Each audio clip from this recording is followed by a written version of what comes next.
Abra sua Bíblia em Filipenses, no capítulo 3, os versículos 7 e 8. Filipenses, capítulo 3, versículos 7 e 8. Palavras do apóstolo Paulo, muito conhecidas por sinal, e nós temos algo especial para extrair a partir desse texto bíblico e desses versículos. O texto sagrado diz o seguinte: mas o que para mim era lucro, isso considerei perda por causa de Cristo. Sim, deveras considero tudo como perda, por causa da sublimidade do conhecimento de Cristo Jesus, meu Senhor, por amor do qual perdi todas as coisas e as considero como refúgio para ganhar a Cristo. Nós vamos fazer uma pausa, deixa esse texto aberto, por gentileza.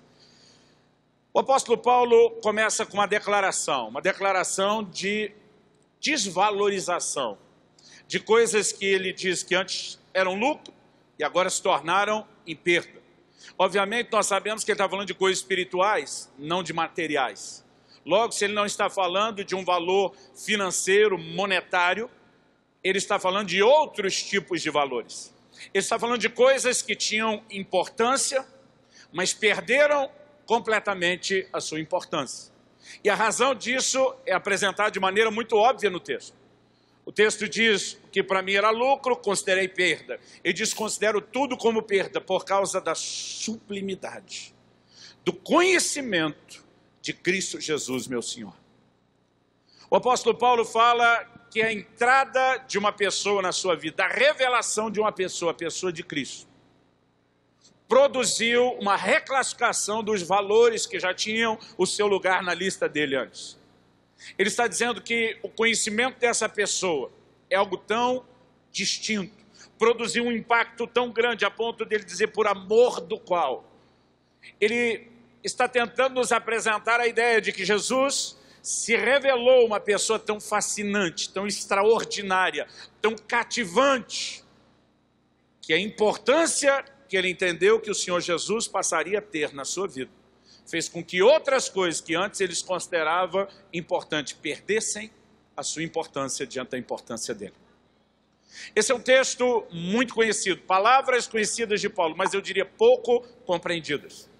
Porque a maioria de nós, se não sabe de cor, pelo menos se alguém começa o versículo, a gente sabe o rumo, sabe o atrás. Mas a pergunta é, exatamente o que Paulo estava tentando comunicar com isso?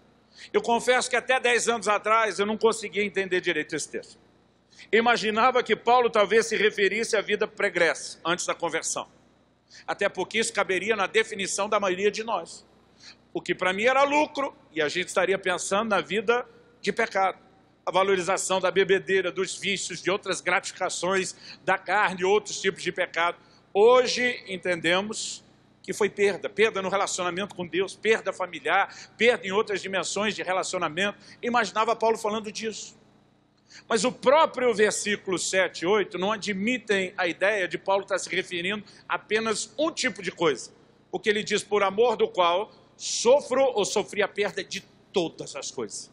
Ele está dizendo toda e qualquer possibilidade de algo ser classificado como importante mudou a partir do momento em que Cristo entrou na minha vida, eu entendi a sua importância, então as outras coisas perderam a sua importância. Logo, ele não está falando só de pecado e nem de nenhum assunto específico. Mas se a gente puder destacar embora ele fale de algo bem genérico, se a gente puder destacar um assunto, eu queria que a gente encontrasse junto isso nos versículos anteriores. Eu nasci e cresci no lar cristão, que amava o ensino, o estudo da palavra de Deus, e um dos ditados populares no meio cristão que o papai mais repetia em casa, é que texto sem contexto não passa de pretexto. Ele dizia, a Bíblia explica a Bíblia. E ele sempre dizia para nós, você não pode pegar só alguns versículos, pensá-los fora do contexto, sem analisar a coisa toda. Então a pergunta é do que Paulo estava falando, quando ele fez a afirmação dos versículos 7 e 8. Olha comigo, pelo menos os 3 versículos anteriores, o 4, 5 e o 6. Aqui ele diz, bem que eu poderia confiar também na carne. Se qualquer outro pensa que pode confiar na carne, eu ainda mais. Vamos fazer uma pausa, gente. Do que Paulo está falando? Eu creio que você sabe, quando ele diz confiar na carne, ele não está dizendo que olhou para o braço, fez um tipo de pedido, esperando ser atendido. É a linguagem para falar de quando eu e você damos valor demais à nossa capacidade e habilidade humana. Aquilo que eu e você podemos só por nós mesmos. E Paulo está dizendo, se algum de vocês se acha grandes coisas, ele diz, eu ainda mais. Se algum de vocês pensa que é alguma coisa, eu mais do que qualquer um de vocês. E essa declaração de Paulo tem uma razão. Os versículos 5 e 6 trazem a explicação de por que ele falou isso. Por que se algum outro pensa que pode confiar na carne, Paulo ainda mais. 5. Circuncidado ao 8º dia, da linhagem de Israel, da tribo de Benjamim, hebreu de hebreus, quanto à lei fariseu, quanto ao zelo perseguidor da igreja e quanto à justiça que há na lei, irrepreensível. Vamos dar uma considerada nessa listinha de Paulo. Em primeiro lugar, quando ele diz circuncidado ao 8º dia, ele está dizendo, gente, a marca da aliança foi colocada precocemente, quando eu tinha só 8 dias de existência, pelo meu pai. Mas se você acha que é aí que a minha história de relacionamento começa com Deus, você está enganado. Esse é o momento onde eu entrei dentro de um legado que é muito maior do que eu. Aí ele começa a dizer, hebreu de hebreus, da linhagem de Israel, e ele está dizendo, então, antes de meu pai me circuncidar, meu avô circuncidou meu pai primeiro. Antes de meu avô circuncidar meu pai, meu bisavô circuncidou meu avô. Meu tataravô circuncidou meu bisavô. E você pode subir a nossa ascendência até nada mais, nada menos do que o patriarca Abraão. E diz, são muitas gerações de história, de gente servindo a Deus, obedecendo a palavra, caminhando com Deus. Vamos tentar falar dessas coisas numa linguagem mais moderna. Hoje, em vez de alguém dizer circuncidado ao 8º dia, se fosse entrar nessa veia de conversa de Paulo, talvez diria, nascido e criado no lar cristão, apresentado e consagrado na igreja desde pequenininho. E quando ele está falando de hebreu de hebreus, ele está falando de uma história. Um dia desses, encontrei um pastor amigo, que ele me confidenciou já ser a 6ª geração de pastores na família dele. Irmão, por uma história de igreja brasileira, que é relativamente recente, inclusive quando a gente fala da grande população, eu fiquei impressionado. Eu sou a segunda geração de convertidos, meu pai foi a primeira. Segunda de ministros, meu pai foi a primeira. Mas aquele homem que estava me falando isso, o filho dele também já passou, ou seja, a 7ª. Eu lembro que eu olhei para ele, meio de queixo caído, e falei, meu irmão, isso aqui é pedigree de crente. 7 gerações de pastores já na família. Eu falei, isso já é a raça pura. Paulo está falando mais ou menos disso. A diferença é que ele não está falando de 7 linhagens ou gerações apenas. Ele está falando de uma linhagem muito maior. Agora, o apóstolo continua e diz o seguinte, quanto à lei, fui fariseu. A maioria de nós só pensa no fariseu quando lembra de um confronto de Jesus chamando eles de uma cambada de hipócritas. Mas os fariseus, eles compunham a seita mais severa dentro do judaísmo. Era o que alguns círculos hoje, alguns de nós classificariam de os devotos, os beatos, os carolas. Pensa na turma dedicada, era esse. Jesus disse que eles davam o dízimo até da horta de casa. Eles eram empenhados. Enquanto Paulo vai apresentando coisas das quais ele pode se orgulhar, ele inclui nessa lista a única delas da qual ele se envergonha. Mas na hora de falar do seu passado como perseguidor da igreja, ele diz assim, quanto ao zelo, perseguidor da igreja, tipo, até quando eu fiz essa bobagem, a intenção era boa. O apóstolo Paulo explica tanto a sua atitude como a do resto de Israel, que rejeitou nosso Senhor Jesus, na carta aos Romanos, chamando isso de zelo sem entendimento. Ele explica que faltou entendimento, mas ainda assim ele bate na tecla, foi zelo. E ele está dizendo, até quando eu fiz essa bobagem, eu estava levando Deus a sério, eu estava sendo zeloso. E ele termina com uma declaração para lá de ousada, quando ele diz, de acordo com a justiça que há na lei, irrepreensível. Sabe o que ele está dizendo? Pegue as centenas e centenas e centenas de preceitos da lei, vire minha vida ao avesso, vá ao raio-x, o exame que você quiser e aponta o dedo, onde foi, em um deles sequer, que eu quebrei um preceito da lei. Então Paulo estava dizendo o seguinte, se algum de vocês acha que é o cara, eu, mais ainda. Do que ele está falando? Performance religiosa. Então ele entra com a declaração, mas o que para mim era lucro, a valorização da performance. Isso eu passei a considerar como perda. Embora o que ele fala envolve todo tipo de classificação de qualquer valor na nossa vida, se tiver um assunto que mereça destaque, é esse. E para que eu consiga falar desse texto, eu preciso voltar 10 anos atrás, numa experiência única, marcante e singular na minha vida, que aconteceu no dia 19 de fevereiro de 2008. Mas para contar a experiência de fevereiro de 2008, eu preciso voltar um mês e meio ainda antes, no dia 31 de dezembro de 2007. Último dia do ano, todo mundo lá em casa acordou mais tarde do que o normal, já aquele clima de feriado, de fim de ano. Obviamente almoçamos mais tarde. E meus filhos provavelmente já tinham almoçado, porque da minha memória está eu e minha esposa apenas na mesa. E a gente começa a conversar sobre o culto de passagem do ano, que chegaria algumas horas, sobre o próximo ano, sobre nossas expectativas. Enquanto nós estamos falando a respeito das expectativas, principalmente em Deus, eu me lembro de ter empurrado o prato já praticamente vazio de lado, tinha terminado o almoço. Eu olho para minha esposa e eu falei para ela, preste atenção. Ela sabe que quando eu vou falar um negócio desse, é algo sério que não tem volta. Eu falei, dos próximos 21 dias, eu não como absolutamente nada. Eu vou varar as próximas 3 semanas só na água. E ela regalou o olho um pouquinho mais do que o normal. Eu nunca tinha feito nenhum jejum maior do que 2 semanas, direto só na água, prolongado. Ela falou, Deus te pediu isso? Tipo assim, não faça uma loucura. Eu falei, pediu não. Vou fazer porque eu quero. Eu quero mais de Deus, eu quero ir mais longe. Eu quero experimentar mais do que o Senhor tem para a minha vida. Eu não aceito estar estacionado onde eu estou. Eu quero romper. E falei, tem mais, não vai ser só o jejum. Eu vou fazer um monte de loucura para Deus. Coisas que eu nunca fiz na minha vida, eu vou fazer. Numa intensidade que eu não fiz, eu vou fazer. Eu falei, eu vou entrar na oração, mas assim para valer. Falei para minha esposa, vou enfiar a cara na Bíblia como talvez eu nunca fiz. E naquele ano, só naquele ano, às vezes os irmãos já aumentam como se fosse sempre. Eu cheguei a ler num mês a Bíblia toda, 2 vezes. De ponta a ponta. Eu dizia, Deus, eu quero mais. Eu vou fazer para você coisas que eu nunca fiz. Eu nomeei. Falei, 2008 será o ano da busca. Comecei bem. Passei os 21 dias, jejum, pregando, viajando, atendendo na igreja, vida normal, trabalho, mas Deus deu graça. Terminei. Agora fazia apenas outras 3 semanas depois do jejum que eu tinha terminado, né, aquele período de consagração. E estava levando a sério tudo que eu propus e me determinei. E chega esse bendito dia 19 de fevereiro de 2008, uma terça-feira. Nós tínhamos um momento de treinamento na nossa igreja. A gente não chamava aquilo de culto, não tinha louvor, não tinha oferta, era uma oração de abertura, a gente entrava direto numa palavra de treinamento para a nossa liderança, principalmente os líderes dos nossos, né, pequenos grupos que nós temos nas casas durante a semana. Uma palavra ou de motivação, encorajamento, ou de alinhamento doutrinário ou da visão. E naquela noite, enquanto alguém orava, dando início, pontapé inicial na reunião, um irmão passou a mão no violão. Olhou para mim e fez aquela cara de pidão daquele gato do desenho do Shrek, sabe, com os olhinhos assim. E ele deu um sinal com o dedinho, tipo assim, uma só. Deixa ministrar uma só. Eu lembro que eu olhei bem sério para ele e fiz com o dedo de volta. Uma só. Não é nosso foco, não é o nosso propósito. Ele pegou aquele violão e eu ainda me lembro a canção.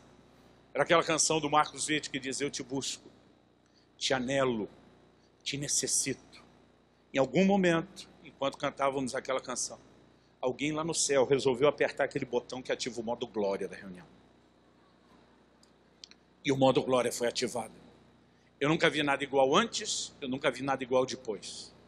Eu não sei se essa é a percepção exata de todo mundo que estava naquela sala, mas o comportamento da grande maioria que eu percebi indica que algo fora do comum estava acontecendo. No mesmo instante. Eu acho que nem se a gente tivesse combinado, ensaiado, coreografado, a gente conseguiria produzir isso de forma tão simultânea. No mesmo instante, aquela grande maioria naquela sala começou a chorar. Mas não estou falando de um choro qualquer. Não era aquele que você não consegue segurar a lágrima e depois passa o dedo ou o lencinho, mas eu estou falando de choro mesmo, de gente que chorava compulsivamente. De gente que chorava, como diria o mineiro do interior, com força. Eu mesmo chorava que nem criança. E o pior, ou melhor, não sei, eu não consegui entender nem porque eu estava chorando, nem porque os outros estavam chorando. Mas de repente, aquilo é generalizado, as pessoas começam a ajoelhar, algumas se prostrarem, deitarem no chão, cara no chão, outros vão sentando pelos cantos, encostando na parede, choro, choro. Eu sei que algo de Deus está acontecendo, eu não estou com nenhum problema com aquilo. Mas eu estou dizendo, Espírito Santo, eu quero entender o que está acontecendo. E de repente começa a vir no meu espírito uma impressão de que Deus queria nos levar a um lugar de arrependimento. Eu pensei, faz sentido, a gente está chorando. E o Senhor está nos conduzindo a esse lugar de arrependimento e esse choro ser fora do comum. Mas daqui a pouco eu comecei a entender a respeito de que Ele queria que nós nos arrependêssemos. E veio no meu espírito uma impressão clara. Eu sabia que era o testemunho do Espírito Santo. Que nós deveríamos nos arrepender por não estar buscando a Deus como deveríamos. E foi nessa hora que a coisa azedou para o meu lado. Porque afinal de contas eu estava no ano da busca. Eu tinha acabado de fazer o maior jejum da minha vida. Eu estava lendo a Bíblia que nem um condenado. Deixa eu explicar isso para não ficar feio. Eu fiz um voto de ler a Bíblia muitas vezes aquele ano. E aí eu fiz uma conta para ler essa quantidade de vezes, aqueles 1189 capítulos, dividido pelos 365 dias do ano. Irmão, eu tinha uma cota daquelas para pagar todo dia e não dava para deixar acumular. Mesmo ampliando meu tempo devocional de manhã, não dava conta.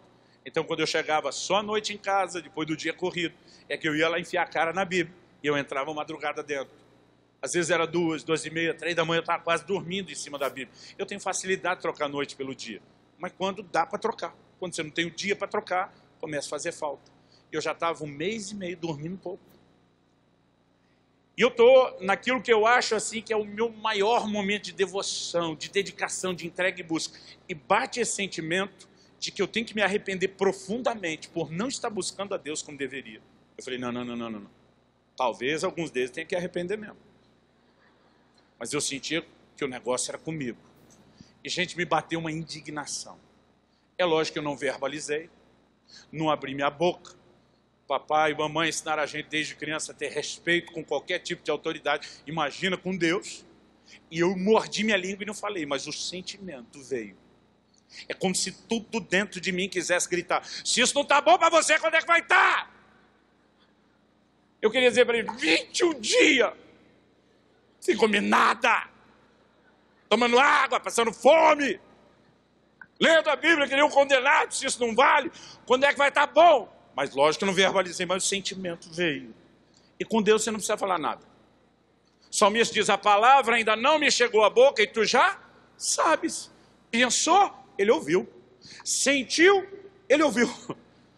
Não tem relação mais transparente do que a nossa com Deus onisciente e presciente. O que você vai pensar ou sentir daqui a alguns anos, ele também já ouviu.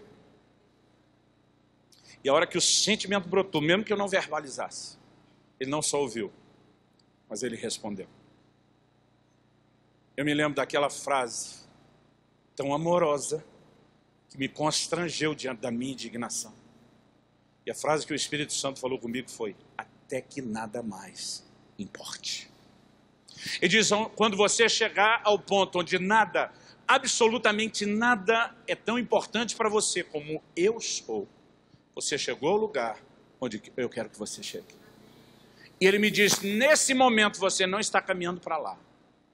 Você nomeou 2008 o ano da busca. Isso significa só que você melhorou a performance da busca. Você está quebrando seus recordes, jejuando mais, gastando mais tempo na leitura bíblica, acumulando horas de capítulo lido que não tinha antes, investindo mais tempo na oração, mas ele diz isso não significa que o seu coração esteja me desejando mais do que desejava antes. Ele diz, pelo contrário, é essa hora que Filipenses 3 parece que estava na minha frente. Eu nunca parei para estudar esse texto ou tentar entender isso, eu só não entendia direito. Mas eu achava que o pouco que eu entendia estava bom. E de repente, é como se o Paulo estivesse na minha frente dizendo que para mim era lucro, era importante, incluindo o quê? A valorização da performance religiosa. E diz, isso perdeu a importância. Porque importante, irmão, não é aquilo que você faz a ponto de se orgulhar do tanto que fez depois. A questão é o quão desejável a pessoa de Cristo tem se tornado para cada um de nós. Quando ele está falando da sublimidade do conhecimento, a versão atualizada, estou usando, diz a sublimidade. A NVI, por exemplo, diz a suprema grandeza. Uma outra versão diz a excelência. Todas elas são tentativas de traduzir uma palavra que fala de algo elevado, que se sobressai acima do resto. Então, quando ele está falando desse algo elevado, não é o conhecimento de Jesus que é mais elevado que outros conhecimentos apenas. É a pessoa de Jesus que nós conhecemos, que ela está muito acima de toda e qualquer outra coisa. E quando você entra nesse nível de entendimento, do quão importante, fascinante, admirável, cativante é o Senhor, que uma resposta inevitável brota no meu e no seu coração, a ponto de poder dizer como Paulo, por amor do qual eu sofro perda de todas as coisas. Ele está dizendo, tudo perdeu a importância, diante da importância que ele passou a ter. Naquele momento o Senhor diz, isso não significa que você esteja me desejando mais. Ele falou, você só melhorou sua performance de busca. Até aquele dia eu nunca ouvi ninguém falar da performance da busca. Mas de repente a ficha cai. Porque o Senhor vai me guiando através de versículos. Eu não tenho tempo para passar em todos eles, mas quero resumir algum. O primeiro deles. O Senhor me fez lembrar de Jesus em Marcos 7, 6 e 7. Falando a sua geração e disse, foi a respeito de vós, hipócritas, que Isaías profetizou. Do que Jesus estava falando? Ele não está dizendo que Isaías não falou para os seus contemporâneos 700 anos antes, quando deu a profecia. Ele está dizendo que aquela palavra não se limitava à geração de Isaías. Ela vinha replicando para outras gerações. Por quê? Porque ela denuncia um comportamento humano que se repete. Eu hoje dizer que ela se estende hoje, 2.700 anos depois de Isaías ter falado, ela se aplica a mim e a você. Aí Jesus diz, foi a respeito de vós, hipócritas, que Isaías profetizou quando disse, esse povo me honra com os lábios, mas o seu coração está longe de mim. Eu e você podemos fazer um barulho daqueles na adoração e não dar a Deus o que Ele realmente quer, que é o nosso coração. Aliás, deixa eu te dizer, você não vai achar na Bíblia nenhum lugar que indique que Deus está procurando adoração. Jesus disse que o Pai procura adoradores. O que Deus quer não é a sua adoração, é você. Adoração é o meio através do qual você vai a Ele. Mas muitas vezes nós nos concentramos em dar o que Ele não quer, para não entregar o que Ele realmente quer. Você quer um exemplo desse tipo de adoração? Primeiro livro de Samuel, capítulo 4, quando resolveram trazer a arca de Deus ao campo de batalha. Aquela era uma geração que não se importava com a presença de Deus, e a arca era o maior símbolo da presença de Deus no meio do povo. Ele já não adorava a Deus como deveria em Siló. A casa de Deus estava uma bagunça, o culto corrompido. Mas na hora do aperto, quando perderam a primeira batalha e não queriam perder a guerra, alguém teve a brilhante ideia, vamos trazer a arca do Senhor, não por respeito a Ele. Ele estava pensando que ela pelo menos seja uma espécie de amuleto, de talismã, que livre a gente da encrenca. Não livrou. Mas mesmo assim como ela foi recebida, a Bíblia diz que a terra estremeceu com o júbilo da nação de Israel. Os filisteus ficaram assustados quando viram o que é que eles estão celebrando ter chegado aí. Eles ficaram até com medo de ir para a guerra. Mas apesar deles terem feito a terra estremecer, irmão, não aconteceu nada de diferente. Eles perdem outra batalha, perdem a guerra, ainda perdem a arca. E o maior indício de que eles não demonstravam o respeito pela presença simbolizada naquele objeto, é que ninguém, uma geração inteira, moveu um dedo para tentar recuperar a arca. Basicamente está dizendo, achamos que ia ajudar a gente, não ajudou. Deus se abençoe na sua saída. Mas fizeram a terra estremecer. Deixa eu te dizer, irmão, barulho, celebração, performance, não significa que nós estamos dando aquilo que Deus quer. O que Ele quer é um coração que se incline, um coração que um deseje, um coração que se interesse por Ele. E de repente Ele segue falando comigo. Apocalipse 2, de 2 a 5. Carta ao anjo da igreja de Éfeso. A igreja de Éfeso era uma igreja de alta performance. Essa informação se encontra em qualquer ângulo que você estude. No livro de Atos, a carta aos Efésios, no Apocalipse, na história, era uma igreja de alta performance. Aliás, o Senhor começa dizendo, conheço tuas obras, teu labor e tua perseverança. Para mim isso é uma progressão. Obras indicam uma igreja ativa. Labor fala de alguém que vai ao ponto da canseira, mas perseverança já é sangue, suor e lágrimas. É tipo aquela parada, sangue nos olhos, faca no dente. Vamos cair para cima, vamos com tudo. Era gente dedicada, alta performance. Aliás, era uma igreja de alta resiliência. O Senhor continua e diz, suportastes provas por causa do meu nome e não desfaleceste. Eram os que, alguns, usando a linguagem do mundo da luta, diriam os casca grossa. O Senhor ainda mostra que era uma igreja que tinha controle de qualidade. Os acha prova, se dizem apóstolos, não são, e os achaste mentirosos. Quem faz isso, irmão? Quem leva Deus a sério? São todos bons indicativos, mas ele diz, tenho, porém, contra ti, que abandonaste o teu primeiro amor. Sabe o que ele está dizendo? Performance altíssima, estratosférica. desejo, paixão por mim, lá embaixo, no chão, no chinelo. Ele diz, não dá para engolir isso não. E muitas vezes nós não entendemos o quão errado pode ser a valorização da performance em detrimento da paixão. Eu não estou falando contra a performance em si, porque tem uns crentes que têm o dom de tirar o que a gente fala do contexto. Um dia desse vi um falando, não, o Subirá falou que nem adianta jejuar, não adianta orar, não adianta ler a Bíblia, não, é isso que eu estou falando. Estou dizendo que a performance não pode substituir a paixão. Agora, se ela for o efeito colateral, a consequência da paixão, aí é outra conversa. Eu de vez em quando encontro os crentes e diz, pastor, como é que tem gente que não lê a Bíblia? Eu não consigo não ler. Tem uns que dizem, pastor, como é que tem gente que não ora? Não dá para viver sem oração. Eu digo, pois é. Um dia desse um me surpreendeu. Falei, pastor, estou com fome de jejuar. Falei, essa é nova para mim. Normalmente é o jejum que deixa a gente com fome, não é a fome que faz a gente jejuar. Mas é óbvio que ele estava falando de um outro tipo de fome. Agora, quando existe o desejo, eu acredito que a performance será inevitável. O que nós não podemos é confundir as coisas e substituí-las. E naquele dia o Senhor falou ao meu coração, você parece aquele homem da história do supermercado. Eu entendi na hora o que ele estava falando, mas para você entender o que ele me falou, eu vou ter que te contar a história. Logo no início do meu ministério pastoral, eu era ainda recém-casado, vou completar 23 anos, então isso deve ter entre 21 e 22 anos atrás. Vou completar 23 de casado daqui a alguns meses. Fui chamado para mediar uma briga, uma discussão séria de um casal. Na verdade, a gente brinca, eu gosto de brincar, que o casal cristão não briga, ele tem excesso de comunhão. Mas pensa no exagero da comunhão. Pensa num casal que empolgou para sair faísca para todo lado e parecia um esmeril comendo ferro. Aí me chamaram para mediar o negócio. Eu chego um pouco assim preocupado.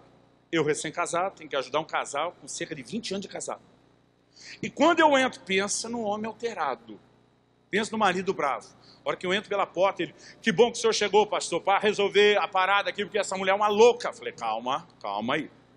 Jó chamou a mulher dele de louca e tinha razão. Eu falei, vamos ver se você tem razão. Aí ele começa.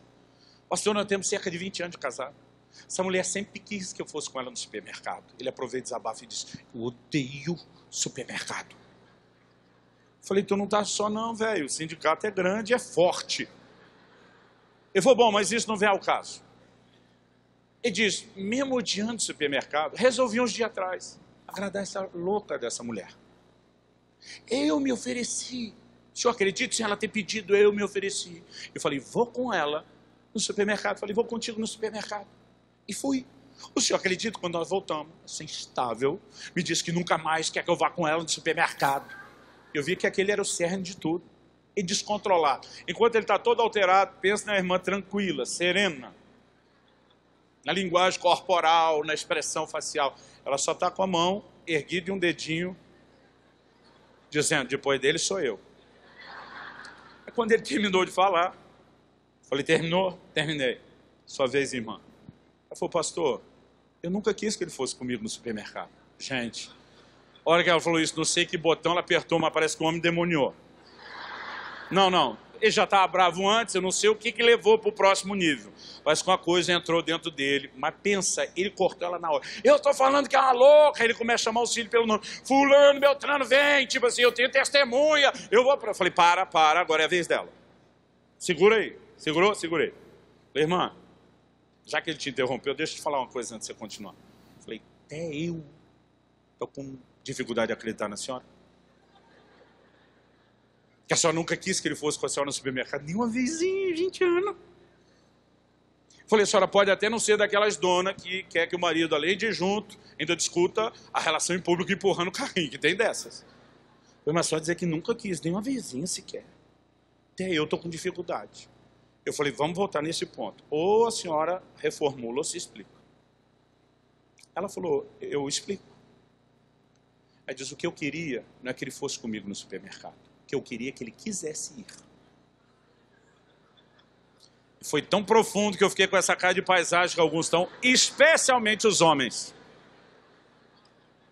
Eu falei, eu acho que eu entendi uns 18%, me ajuda mais. Ela falou, pastor, o que ele acha que eu queria é uma coisa, o que eu realmente queria é outra. Eu falei, sim, deu para perceber, vocês estão divergindo do que se era querido. Mas me ajuda. Ela falou, pastor, eu amo esse homem. Ele está bravo comigo, mas eu amo esse homem. Mas, ó, do jeito que ele foi, dá para engolir, não. Pensa num homem com a cara de desgostoso. Pensa num cara que o tempo todo, mesmo quando verbalizava, estava dizendo que aquele era o último lugar do mundo que ele queria estar. Queria ir embora, olhando para o relógio, reclamando de tudo o tempo todo. Aí diz, pastor, eu seriamente fiquei pensando no mercado. Meu marido deve ter feito uma coisa mas tão terrível, que ele se auto-infligiu a pior punição imaginável, dizendo, agora eu vou com ela no supermercado só para pagar pelo erro que eu fiz. É porque eu não consegui entender nem como amor. Eu falei, ele deve estar se punindo de alguma coisa terrível para aliviar a consciência dele. Porque é evidente que ele não queria estar lá. Então me recuso a concordar quando ele disse que eu queria que fosse. Nunca quis que fosse. Queria que ele quisesse ir. Se ele não consegue querer ir, que não vai nunca mais, fica liberado de uma vez por todas. E ela saiu um pouco da serenidade. Eu parei, virei para ele e falei, velho, ela tem razão. Por que eu estou dizendo isso? O Espírito Santo falou para mim, você parece um homem da história do supermercado. Você está lendo a Bíblia como nunca leu, mas com a cara de desânimo, com a cara de má vontade, com a atitude de quem se auto-infligiu uma punição. Isso deixou de ser seu prazer e virou uma conta alta, que você só não vai voltar atrás porque prometeu. Ele falou, eu nunca quis que você me buscasse. Eu queria que você quisesse me buscar.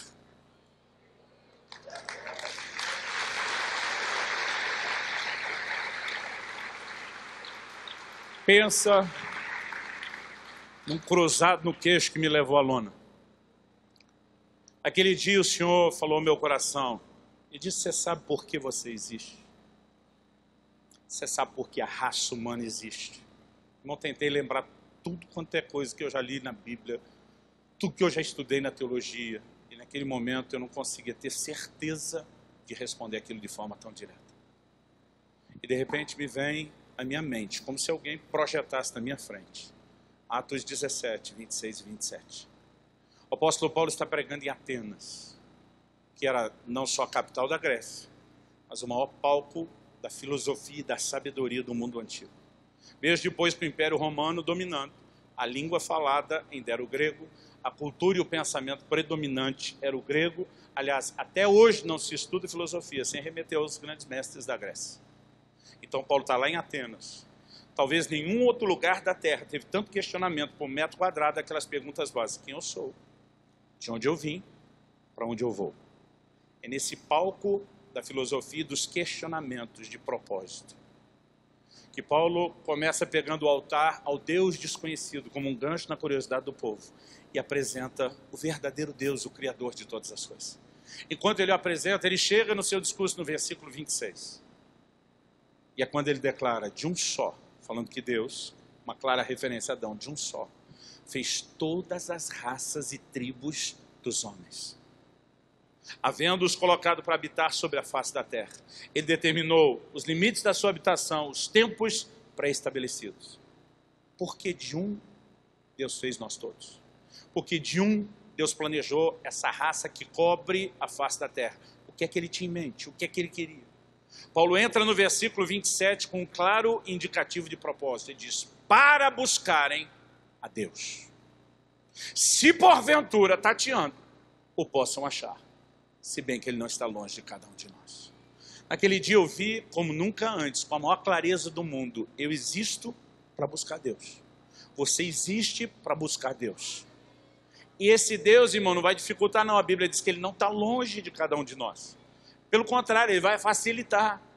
Jeremias 29, 14, ele diz, eu serei achado de vós. O que ele queria que nós encontrássemos. Agora, o texto diz, se porventura tateando, apalpando, ou possam achar. Quem que busca tateando e apalpando? Quem está desprovido ou limitado de visão.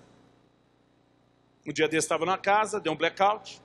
A molecada foram os primeiros, enfia a mão no bolso, tira o celular, liga a lanterna. Assunto resolvido, não teve nem graça. E na minha época não era assim. A gente saía apalpando as gavetas, onde está bendita a vela e a caixa de fósforo, para tentar resolver a encrenca. Né? E por que a gente saía apalpando? Porque não estava enxergando. Quando Paulo está dizendo, se porventura tateando posso achar, ele está dizendo, esse Deus sabia que o homem criado estaria espiritualmente cego, limitado, mas esperava que mesmo na limitação, saísse procurando, cadê Deus? Cadê Deus? Onde eu posso encontrar Deus? E muitos de vocês estão aqui hoje, baterem muitas portas, antes de ter um encontro com o Senhor Jesus.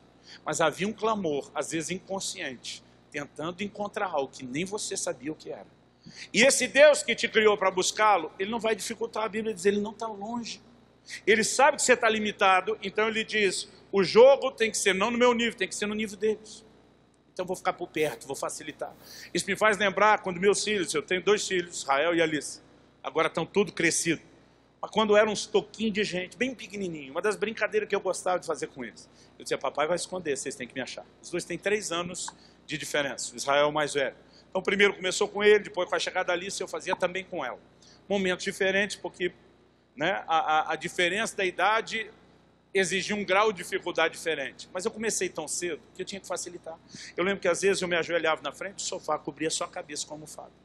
E daqui a pouco, o corpo todo de fora. Daqui a pouco vinha um deles levantar e dizia, achei. Eu sorria, abraçava, eu tinha vontade de dizer, quem não acharia uma criatura dessa com o corpo todo por lá de fora? É lógico que eu não falava. Aí nós evoluímos para o nível 2. Nível 2 era, eu me escondia atrás da cortina. Gente, nem o magro mais profissional consegue isso. E a versão que escondia atrás da cortina era bem maior que a de hoje. Não tinha como, é lógico que eles iam perceber. Não era só o sapato, era aquele volume, às vezes ainda ficava mexendo. Eu lembro de um dia que eu fiquei entre a cortina e aquele forro, tento lembrar o nome daquilo, acho que é voal, que é quase transparente. Porque era minha filha que estava procurando, eu dei sinal pro meu filho ficar quieto. De repente ela para, ela me olha, ela cutuca o irmão do lado, fala bem baixinho, ele está ali. Tinha vontade de dizer, eu estou te vendo, eu estou te ouvindo. Mas eu fiquei esperando até ela ir lá levantar aquele forro e dizer, te achei, que bom que você me achou. Irmão, eu não consigo ler esse texto e não pensar isso. Há um Deus que nos criou para buscá-lo. Ele não quer dificultar, ele está perto, porque ele quer que a busca funcione. Ele quer que a busca dê resultado. Mas para que ela dê resultado, há um ingrediente indispensável. Eu nunca tinha entendido isso com tanta clareza, apesar de estar tão claro na Bíblia, como há 10 anos atrás. De repente, parece que minha mente, meu espírito, eu não sei o que foi aquilo, entende como nunca antes, Jeremias 29:13. Buscar-me-eis e me achareis, quando me buscardes de todo o vosso coração. A gente pode estar no escuro, Deus não está longe, mas só tem um jeito de encontrá-lo. É quando a gente põe tudo de nós nessa busca. E se nós não colocarmos tudo de nós nessa busca, a busca não vai dar o resultado que deveria dar. E aí qual é o nosso problema? A gente não consegue entender nem o propósito para o qual existimos. E por falta de entender o propósito para o qual existimos, nós não entendemos algumas armadilhas que são colocadas diante de nós para nos roubar do propósito. Naquele dia o Senhor falou ao meu coração, você sempre olhou o pecado como um grande inimigo. E você não está errado quando olha para o pecado como inimigo. Mas ele diz, você está errado quando acha que só o pecado é seu inimigo. Há outros inimigos sutis, que não vêm com a mesma cara e que têm produzido um grande estrago na vida de muitos de vocês. Eu quero te mostrar que existe uma maquinação no reino espiritual das trevas, tentando impedir eu e você de viver o propósito, de formas que eu e você não pensamos. Normalmente a gente pensa no pecado, ou quando estávamos amarrados na cegueira e não entendíamos Deus e não dávamos resposta para Ele. Ou depois da conversão, aquela possibilidade de tropeço e queda, o que infelizmente tem acontecido com muitos. Mas eu quero imaginar que eu estou falando da gente séria, com Deus, que não tem brincado com o pecado, que tem procurado crescer no Senhor. E às vezes, quando a gente vai fechando essa porta, tem uma outra armadilha que você não enxergamos. Deixa eu te mostrar um paralelo. Para mim é um paralelo lindo da redenção. Quando Deus envia Moisés falar com o faraó, para dizer, deixa meu povo ir, nós temos um paralelo fantástico da redenção. A libertação de Israel do Egito é uma das maiores figuras da redenção que eu e você vivemos no Novo. Então Moisés vem como mensageiro de Deus falar a um povo que está vivendo escravidão, debaixo da opressão de um tirano, que é Faraó. Esse é o povo que agora vai ser tirado desse cativeiro para se tornar depois o povo de Deus. Então aqui temos o tipo, a figura. Vamos para o Novo Testamento, o antítipo, o cumprimento dela. Eu e você, diz Colossenses 1,13, fomos arrancados do império das trevas. Nós também estávamos debaixo da opressão de um tirano, escravizados, mas o Senhor nos tirou desse lugar e nos trouxe para o seu reino de luz, para que a gente se tornasse o seu povo. Quando foi que a nação de Israel saiu do Egito?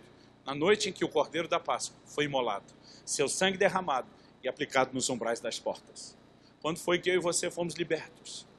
Paulo escreve aos Coríntios e diz: Cristo é o nosso Cordeiro Pascal. E está dizendo, Cristo está para nós na mesma proporção que o Cordeiro da Páscoa estava para eles. Assim como o sangue daquele Cordeiro precisou ser derramado através de um sacrifício, o sangue de Cristo também. Assim como eles pegaram do sangue e colocaram nos umbrais das portas, o que fala de apropriação, né, pela fé no nível pessoal, eu e você também precisamos exercer esse nível de fé e apropriação em Cristo. O paralelo está todo aí. Quando eles saem do Egito e chegam ao Sinai, Êxodo 19, 5 e 6, nos mostra que Deus fez declarações sobre eles. Quando nós vamos para o Novo Testamento, Pedro, 1 de Pedro 2,9, ele repete, ipsis literis, as mesmas palavras de Êxodo 19, 5 e 6, quando ele diz, vós sois a nação santa, a geração eleita, o sacerdócio real e o povo de propriedade exclusiva de Deus. Qual era o propósito da redenção aqui? Moisés chega e diz para o faraó, deixa meu povo ir para que me adore. Agora preste atenção em algo. Qual era o propósito da redenção no Novo Testamento? Lucas 1, 74, 75 por ali. Zacarias, o pai de João Batista, cheio do Espírito Santo, começa a profetizar não só sobre o ministério do seu filho, que seria o precursor do Messias, mas da nova aliança. E ele diz, para que libertos das mãos dos nossos inimigos, o adorássemos em santidade e justiça todos os nossos dias. O propósito também é o mesmo. Por que eu estou indicando esse paralelo? Porque quando Moisés fala, deixa meu povo ir para que me adore, e eu e você precisamos entender, o propósito do evangelho nunca foi só estourar o cativeiro de escravidão onde você estava e te tirar do sofrimento. O propósito do evangelho nunca foi só te levar a uma terra que mana leite e mel e a um lugar de bênçãos. Essas duas coisas são efeitos colaterais, nunca foram o propósito. O propósito é, deixa meu povo ir para que me adore. E quando eu e você começamos a acreditar ou tentar viver um evangelho que só nos liberta da escravidão e nos promete um lugar de bênção, nós estamos barateando e muito o evangelho. Isso são só os efeitos, não é a consequência. A consequência, perdão, não é o propósito. O propósito é que nós nos uníssemos a Ele num vínculo profundo de intimidade. Mas pastor, o senhor disse que Deus não quer adoração e tirou o povo para adorar assim. Ele não tirou o povo porque ele precisasse de adoração. Você acha que a adoração no céu não é boa o suficiente? Você acha que Deus estava precisando de alguma coisa a mais? Adoração é um meio através do qual eu e você vamos nos conectar intimamente com Ele. E esse é o propósito dele ter nos criado. Quando Deus colocou o primeiro casal no jardim, eu brinco que ele não respeitou nem a lua de mel dos dois. A Bíblia diz, todo dia Deus ia visitar os dois. Na viração do dia. A palavra viração não é o entardecer, como alguns de nós achamos. Ela é mais do que isso, ela significa sopro, a brisa. Num determinado momento do dia, vinha uma brisa, e a brisa trazia Deus, ou a brisa anunciava Deus, ou Deus provocava a brisa, eu não sei, mas os dois chegavam juntos. Quando começava a ventar, eles sabiam, nosso Criador está vindo nos visitar. E Deus estava lá todo dia. Imagino que era uma forma de dizer, vocês podem festar à vontade, mas não vão me deixar de fora, porque eu quero ser parte da vida de vocês. No Salmo 25, 14, a Bíblia diz, a intimidade do Senhor é para aqueles que o temem, aos quais Ele dará a conhecer a sua aliança. Irmão, é um lugar de intimidade. Agora, o que eu e você não percebemos é que a resposta de Faraó indica um estratagema maligno. Faraó, na tipologia, representa Satanás que nos oprimia. Sabe o que ele diz? Esse povo deve estar muito ocioso para estar pensando em adoração. Vamos encher eles de serviço, vamos encher eles de atividade, vamos encher eles de trabalho, para que eles não tenham tempo de pensar em adoração. O nome dessa armadilha ao propósito que eu e você existimos se chama distração. Quando ele não consegue prender a gente no Egito, quando ele não consegue derrubar a gente depois com o pecado, distração é uma ferramenta que tem se mostrado funcional. Até porque distração, diferente de pecado, não vem com cara de coisa ruim. Porque normalmente o que nos distrai são coisas boas. Pastor, o senhor baseou que o diabo tem um plano só nessa tipologia? Não. O tempo não permite, não é um seminário. Mas o que é que você acha que acontece em Atos capítulo 5? O apóstolo Pedro está diante de Ananias. E ele o confronta dizendo, por que encheu Satanás seu coração para mentir ao Espírito Santo? Ele está dizendo, o Espírito Santo começou algo em você. E o diabo entrou. Você deixou o cão entrar e abortar o que o Espírito Santo começou.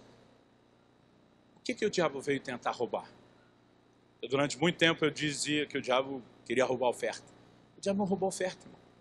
Ele roubou só um pedaço da oferta. A maior parte da oferta foi entregue. E por que o diabo não impediu a maior parte da oferta de entrar? Porque ele sabe que Deus nunca esteve atrás da oferta. Assim como Deus não quer a sua adoração, Ele não quer a sua oferta. Assim como Deus quer o adorador, Ele está de olho no ofertante. Malaquias 1,9, com tais ofertas das vossas mãos, aceitará Ele a vossa pessoa. O que Deus aceita não é meramente a oferta, é primeiro o ofertante. A Bíblia diz, Deus se agradou de Abel e da sua oferta. Mas Deus não se agradou de Caim e da sua oferta. O ofertante sempre vai vir primeiro. Então o diabo sabia que Deus não queria oferta, ele não precisava roubar a oferta. O que ele compromete é um coração disposto a obedecer a Deus, entendendo ou não, e dizer, você é mais importante, seus desejos são meus desejos, eu vivo para agradar você. Ele só maculou a disposição do coração. E diz, agora dá oferta, seu tonto, porque não é isso que Deus queria de você. Há uma estratégia maligna que permite que eu e você continuamos tendo alta performance religiosa. A oferta de Ananismo foi acima do comum, foi acima da média, mas não entregou o que Deus queria. E naquele dia o Senhor começou a falar ao meu coração, se você quer viver a busca, você precisa entender e direcionar sua força, não na performance, mas em alimentar o desejo. E ele começou a dizer, o problema das distrações que vocês não enxergam, é que elas estão relacionadas com coisas boas. Lucas 14, Jesus está comendo numa casa, alguém associa a comida e diz, bem-aventurado aquele comer no reino. Se você estiver anotando Lucas 14, de 15 a 20. Jesus aproveita e diz, o reino é semelhante a uma parada dessa com comida. Mas é um banquete. Banquete não fala de comer só para renovar as forças. Fala de comunhão, fala de intimidade, fala de relacionamento. E diz, o reino é isso. Fala para alguém ao seu lado, fala, o reino de Deus é intimidade, relacionamento com Ele. Agora olha para cá. Ele diz, quando chegou a hora do banquete, para o qual já estavam convidados, só seriam notificados, está pronto, vem. Até porque não tinha comida pré-preparada, pré-cozida, industrializada, a parada era demorada. Quando eles chamaram, Jesus fala de 3 desculpas que foram dadas. Agora, vamos analisar as desculpas e ver se a desculpa fala de algo ruim. O primeiro diz, comprei um campo, não posso ir. Aquisição de uma propriedade, você acha que é ruim? Eu não. Vou completar 25 anos de pastorado, nunca vi um crente dizer, pastor, coisa terrível, essa semana comprei uma casa própria. Irmão, não é assim que o cara chega, ele vem empolgado, bênção de Deus, resposta de oração, Deus que vem assim, cumprimento de promessa. E dei o exemplo da casa própria, que muitos ainda não chegaram lá, mas pode ser aquela sede dos seus negócios, pode ser um outro imóvel de investimento, irmão, nenhuma perspectiva não vamos achar isso ruim. O próximo vem e diz, comprei 5 juntas de bois, no mínimo 10 bois. Eram os tratores da época, os New Holland, para quem vivia de tirar o sustento da lavoura. Isso indicava o quê? Aumento da produtividade. Aumento da produtividade significa aumento dos ganhos. Quem numa crise dessa ia reclamar que está vendendo 3 vezes mais? Que está produzindo 3 vezes mais? Ninguém. A coisa é ruim? Claro que não. É boa, é justa, é lícita e é legítima. Eu acho que o cara também chegaria dizendo beijo de Deus, cumprimento de promessa, resposta de oração. E se fosse uma versão mais pentecostal, ainda diria para glorificar de pé, igreja. E a terceira desculpa. Não dá para falar mal das primeiras 2, da terceira menos ainda. É ideia, plano, propósito de Deus. O cara diz, casei-me, portanto não posso ir. O casamento não é ruim. Melhor coisa que me aconteceu na vida depois de Jesus foi meu casamento. Casamento não é ruim. Ruim é a escolha que alguns fazem de com quem casar.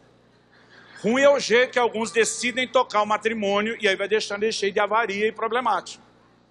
Mas o casamento não é... Agora preste atenção, irmão. Nem o casamento, que é algo bom, legítimo e plano de Deus, escapa da possibilidade de ser distração. Aliás, em 1 Coríntios 7, Paulo fala, olha, o solteiro tem uma vantagem sobre o casado. As igrejas, nós os casados zombamos do solteiro, não foi redimido ainda, não sabe o que é bom. Mas Paulo está dizendo que está na frente uma coisa. Enquanto marido e mulher às vezes estão distraídos em como agradar um ao outro, o solteiro pode se dedicar desimpedidamente ao Senhor. Sabe o que Paulo está dizendo? Que até aquilo que é ideia de Deus, plano de Deus, propósito de Deus, bênção de Deus, pode distrair a gente. Agora, o problema não é serem coisas erradas. O problema é quando coisas certas ocupam o lugar errado na sua vida. E para isso, normalmente, nós estamos com a guarda baixa. Aquele dia o Senhor me fez lembrar. Que me dá 10 minutos. 10, 20, 30, 40. Essa aí sempre funciona. Vocês seguram um pouquinho mais, só um pouquinho. Eu errei minha conta em algum lugar aqui. Fico empolgado de estar pregando pela Martina. Estou me achando. Naquele dia... Eu estou me achando brincadeira, mas estou feliz mesmo. Naquele dia, o Espírito Santo falou no meu coração. Lembra do episódio do videogame do seu filho? Falei, lembro. É porque 10 anos atrás, o episódio está mais fresco. Meu filho está com 20. Na época que a coisa aconteceu, ele deveria ter 8 ou 9. Então, quando Deus falou comigo, o episódio tinha 1 ou 2 anos só. Falei, lembro. Qual era a história do videogame? Quando isso ainda era novidade, cheguei em casa com um PlayStation 2. Um filho de 8 a 9 anos. Pensa num menino feliz. Feliz é pouco. O menino ficou alegre, ele surtou de alegria. Surtou. Ele corria, ele gritava, ele jogava no chão, ele simulava estar estribuchando, levantava, me abraçava, me beijava, ele dizia, você é o melhor pai do mundo. Gente, pensa num pai que ficou feliz de ver a felicidade do filho. Mas bastou alguns dias para eu começar a não gostar daquele videogame. Porque eu perdi meu filho por videogame. Aquilo que eu expressei todo o meu carinho para dizer, filho, você é importante, roubou ele de mim. Perdi meu filho por videogame. E pelo menos nos últimos 15 anos, eu tenho mantido um ciclo de prega fora, quinta, sexta e sábado. Via de regra, domingo a quarta, na minha igreja, às vezes algum domingo fora. Mas 3 dias por semana. Irmão, isso não é bolinho, não. São 3 dias, em 52 semanas de ano, e pelo menos 15 anos. Tem uns camaradas que eu conheço foram para o itinerante que a coisa não era boa em casa. Não é o meu caso, não. Só que a gente sempre teve um ritual. Quando eu chegava, eu sempre morei perto do aeroporto. E eu avisava que estava chegando, eles já ficavam de prontidão. Quando eu abria a porta da sala, vinham aqueles dois, pulavam em cima de mim, a gente rolava no chão, brincava, fazia uma festa. Era a celebração da volta do papai para casa. Depois do bendito videogame, para eu não falar o que eu penso dele. Quando eu abro aquela porta, só está minha filha. Alice, o Israel não está mais lá. Aí eu brinco com ela, me divido com ela, faço a festa com ela quando termino. Israel, cadê você? Já vai, pai, já vai, só vou passar de fase. Teve uma época da minha vida, dona Martina, que eu não podia ouvir a frase passar de fase. Um dia um pastor falou, pastor, ora por mim, que eu sinto no ministério, eu vou passar de fase. Falei, arruma outra frase, senão eu não oro. Ele ficou me olhando sem entender. Falei, ó, esse negócio que você falou é um gatilho aqui que dispara raiva dentro de mim. Irmão, um dia eu quase joguei aquele videogame pela janela do 2º andar, do nosso sobrado. O Espírito Santo falou, você lembra da história do videogame? Eu falei, lembro. Ele disse, pois é, vocês fazem a mesma coisa comigo o tempo todo. Coisas que vocês desejaram tanto. Coisas que eu prometi cumprir. E deixou vocês tão felizes. Começaram a ocupar um lugar de importância na vida de vocês. Que concorre com a importância que eu deveria ter. Gênesis 9, 20 e 21. 2 frases. Noé plantou uma vinha e colheu seu fruto. Um momento a gente lê isso e não pensa no pano de fundo, no background. Você não precisa estudar profundamente antropologia, né, história, para entender que para os povos antigos do Oriente, isso era comum. Eu desconheço exceções. Toda vez chegava a hora da colheita, era um tempo de festa e celebração a alguma divindade. Quem não conhecia o Deus vivo e verdadeiro fazia outros deuses de fertilidade, etc. Quando Deus institui a festa de Pentecostes ou das primícias, ele estava padronizando o jeito de adorar e celebrar ele. Mas isso era algo que todo mundo fazia. Então, quando a Bíblia diz que Noé plantou uma vinha e a terra nunca teve tão bem regada como depois do dilúvio, a colheita deve ter sido maravilhosa. A Bíblia diz que ele colheu do seu fruto. Está implícito a ideia de que colheu do fruto, tinha festa. E na festa, para celebrar a bênção de Deus, não é com o fruto da própria bênção colhida da vinha, que ele queria celebrar a bênção de Deus, ele se embriaga. Naquele dia o Senhor falou, muitos de vocês estão se embriagando com as minhas bênçãos. O Senhor me disse, você gastava muito mais tempo trancado no seu quarto em oração, antes de ter sucesso ministerial, do que o que você faz agora. Eu não vim aqui te apontar o dedo, eu não vim aqui jogar pedra em você. Estou compartilhando a história de uma correção. Começou, não terminou, começou 10 anos atrás. na esperança de que a carapuça lhe sirva e te ajude de alguma forma. Alguém me perguntou esses dias, pastor, o senhor escreveu o livro 10 anos depois, porque finalmente chegou lá. Eu falei, é ruim que eu cheguei lá. Até o Paulo diz lá em Filipenses 3, não que eu haja alcançado, eu vou dizer que cheguei lá, cheguei não. Eu falei, hoje eu tenho menos vergonha do que há 10 anos atrás de falar do assunto. Porque se eu não cheguei lá, também eu não estou mais onde estava, graças a Deus. Porque como Paulo diz, na mesma sequência e lógica de pensamento, esquecendo-me das coisas que para trás ficam, eu prossigo, eu vou parar da mancada e eu vou crescer. Eu vim aqui hoje para dizer a um Deus que te ama de uma forma que você não pode mensurar. Aquele dia que eu fiquei indignado, mordendo a língua para não dizer se isso não está bom para você, quando é que vai estar bom para você? E ele me disse, até que nada mais importe. O Espírito Santo falou comigo de uma forma que eu tenho vergonha quando eu lembro de ter me permitido sentir aquilo. Ele disse, se você entendesse o quanto eu te amo, se você entendesse o quanto eu quero ter você, se você entendesse o que esse nível de entrega seu vai produzir como uma lei de reciprocidade da minha parte, sem entender que isso não é uma exigência gratuita, é um amor insistente, lutando até que eu consiga ter o melhor de você. E sabe o que é interessante? A forma doce e amorosa como Deus me corrigiu. Eu consegui entender de alguma forma, como nunca antes, o quanto Ele me queria, o quanto Ele queria nosso relacionamento. Sabe, às vezes é difícil para a gente lidar com correção. Ainda mais o brasileiro que é passional, emotivo. A gente leva uma bronca, a gente pensa o quê? Que é uma reprovação para a pessoa. Quando o Senhor fala com o anjo da igreja de Éfeso, Ele diz, isso aqui você está bom, isso aqui você está bom, isso aqui você está bom, isso aqui dá para melhorar. Ele ainda termina arrumando outra coisa boa. Também tens a teu favor que odeia as obras dos nicolaítas. Ele diz, o resto está bom, não estou acabando com você por inteiro. Mas vamos melhorar esse negócio aqui? Isso não é reprovação, querido. Isso é um Deus dizendo, é ruim que eu vou deixar você escapar por entre meus dedos. Eu quero você por inteiro. E eu vou lutar por você. Agora, como que Ele está lutando por isso? Ele não chega para o anjo da igreja de Éfeso e diz, cabeção, você não sabe que o maior mandamento é me amar de todo o coração? Você não está fazendo nem o básico, nem o primeiro mandamento, que é liderar a igreja. A conversa não é essa. Porque Ele não apela para o senso de obrigação. Então, só para explicar isso, nós vamos terminar. Eu tenho uma obrigação. Qualquer marido aqui tem. Qualquer solteiro que está orando para casar um dia ser marido tem obrigação. É um imperativo lá de Efésios 5. Maridos, amai vossas mulheres.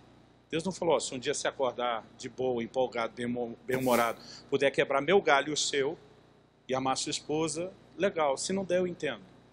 É uma ordem. O não cumprimento da ordem é desobediência. Então eu tenho uma obrigação. Você entende que é obrigação? Eu sei que é minha obrigação. Minha esposa sabe que é minha obrigação amá-la. Mas eu fico pensando, se nos nossos 22 anos de casado, quase 23, cada manhã que eu acordo do lado dela, eu falasse, eu amo você, e a hora que ela fosse abrindo um sorriso, eu atropelasse ela dizendo, fazer o quê, né? Deus mandou, não tenho chance mesmo, então estamos aqui, vamos cumprir a ordem dele. Eu fico perguntando se a gente estaria casado até hoje, é claro que não. Ou se tivesse, o negócio estaria ruim pra caramba. Mas pastor, não é sua obrigação? É. Ela não sabe que é sua obrigação? Sabe. Mas ela não quer que eu cumpra a obrigação só pelo senso de obrigação. Ela quer que eu cumpra a obrigação com senso de prazer. Porque se eu cumprir a obrigação sem o senso de prazer só pela obrigação, eu estou dizendo para ela, você não é importante. Minha performance é, fiz direitinho, nem você nem Deus, ninguém vai me cobrar. Agora, se eu cumprir com senso de prazer, eu estou dizendo, você é importante. Agora, o que acontece quando eu e você viramos um bando de religiosos e fazemos só obrigação? Nós estamos dizendo para Deus, nem você é importante. O importante é eu andar de tal forma que você não possa me apontar o dedo. É um evangelho egocêntrico, que não tem nada a ver com aquilo que Deus espera de nós. Então Deus não vai cobrar o senso de obrigação, porque isso não nos leva a lugar nenhum. O que Ele cobra? Ele começa dizendo o seguinte, lembra de onde caíste. Deus apela para um senso de saudade. E se você lembrar que o que nós tivemos já foi muito melhor do que como essa coisa está hoje, vai bater uma saudade de você. você vai querer achar o caminho de volta. Alguns anos atrás, eu tive uma experiência única, e eu não consigo falar disso, eu fecho tudo agora mesmo, só com essa história. Eu gastei muito tempo trancado no meu quarto, na minha adolescência, em oração. Aos 16 anos de idade, eu saí de um emprego de office boy, consegui entrar num banco, num programa muito legal de trabalho que eles tinham para menores. Do meio-dia às 6, quase 7, eu trabalhava no banco. De lá eu saía direto para a escola à noite, mas eu protegi minhas manhãs. Qualquer trabalho de escola, o que precisava fazer era de madrugada, fim de semana. Toda manhã, no mínimo das 7 às 11, aquelas 4 horas, eu protegi. Ficava trancado no quarto orando. Podia mamãe bater no quarto, telefone, tocar, amigo chamar, não parava para nada e para ninguém. Eu tive encontros extraordinários com Deus durante todo o tempo que eu ficava trancado naquele quarto. O ministério começou a tomar expressão, me mudei para o Paraná, lá casei, lá comecei a pastorear. Volto, depois de muito tempo, já casado com filho, visitar meus pais, em Campinas, onde me criei. Entrei, a casa só tinha 2 quartos, o quarto dos pais e dos filhos. Eu e meus 2 irmãos dividiam o quarto dos filhos. Entrei, guardei tudo, mala, nossas coisas de viagem, aquele monte de coisa que quem tem criança pequena sabe carrega.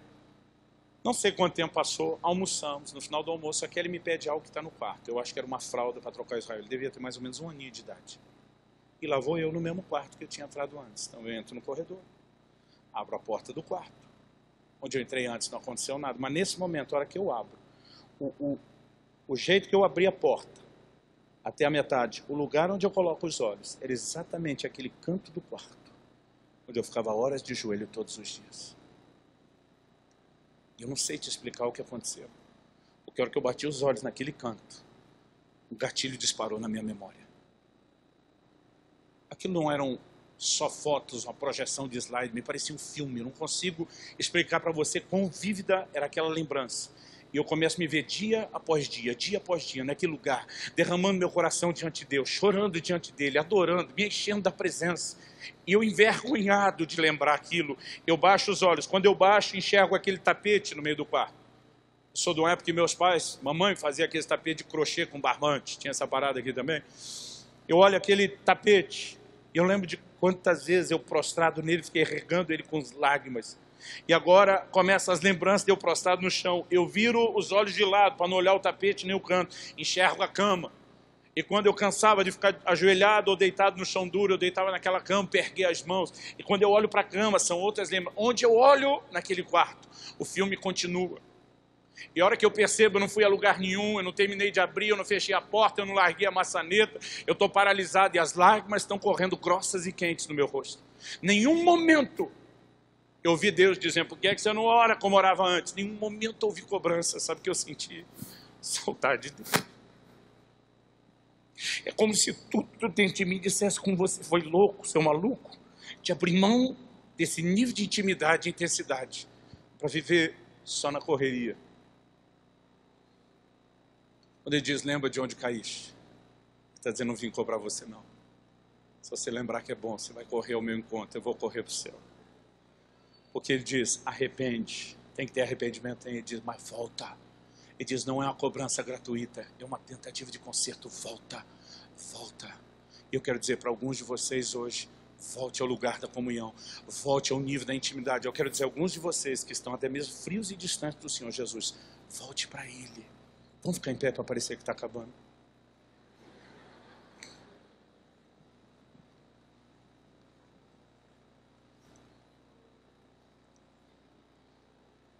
Jesus chega na casa de Marta e Maria. A gente fala mal da Marta porque a gente já sabe o fim da história. Se você recebesse o Jesus de carne e osso na sua casa, você ia tratá-lo de qualquer forma? Você ia oferecer qualquer coisa para ele? Eu não. Maria se senta aos pés do Senhor e Marta ralando. A Bíblia usa uma expressão que indica que ela não só está cheia de afazeres, mas muitas traduções do português e do inglês diz que ela está distraída em muitos serviços. Na motivação de agradar o Senhor Jesus, de recebê-lo bem, ela está deixando de desfrutar dele.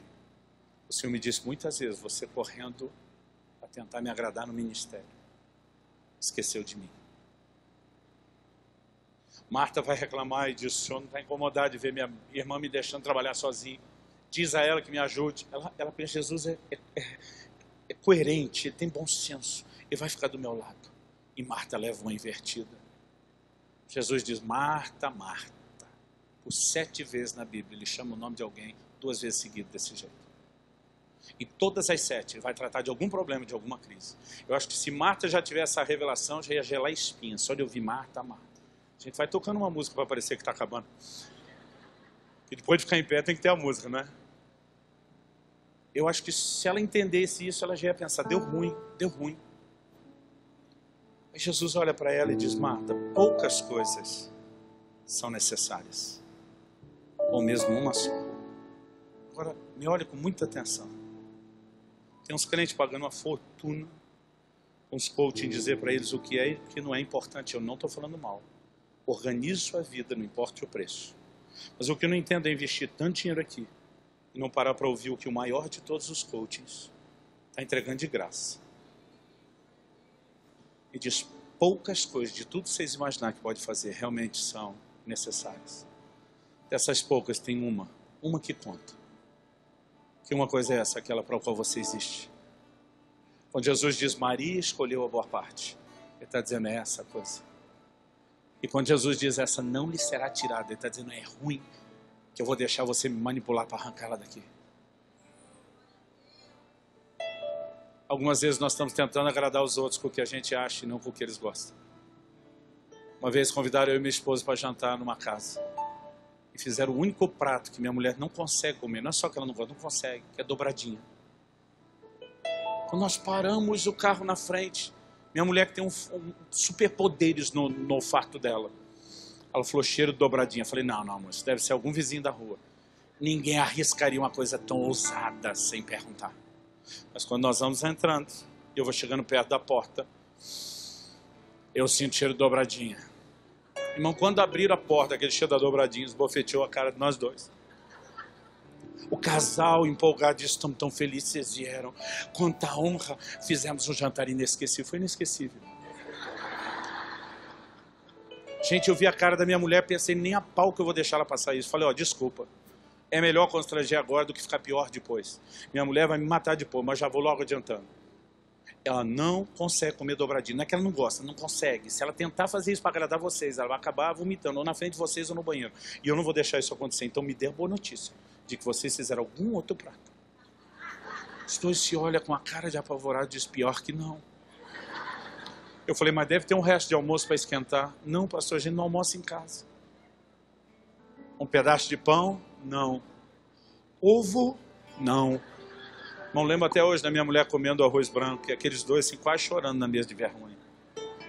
Se você quer agradar alguém, descubra o que ele quer e não o que você acha que ele quer. Se você quer agradar Jesus, uma coisa realmente importa. É quando eu e você chegamos ao lugar onde nada mais importa e ele é mais importante que tudo.